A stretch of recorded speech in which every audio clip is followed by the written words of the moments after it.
Hello, today I wanted to share with you these weights made for 1 gallon mason size jars. This is specifically for like if you're trying to ferment anything and you have a big glass jar like this.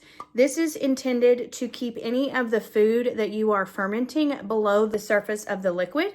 And I was actually on the hunt for something that would fit inside these huge mason jars. It's those the smaller ones that are more intended for like a quart size jar. Sure, they probably could work in a pinch, but I really wanted something that was big enough to fit. So I'm not gonna drop this all the way down in there because as you can see, there's a lot of headspace right now and it's really just some brine in there.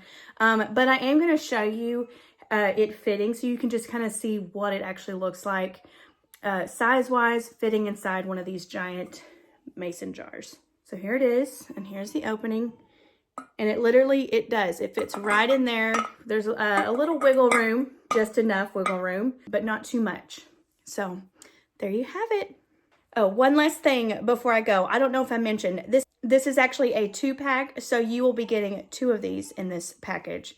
And of course, they both fit perfectly. So there you have it. Real quick, before you go, if you have watched this video and decided that this product is a good fit for what you're looking for, be sure to check the description below and you will find a link that will direct you straight to the product. All right.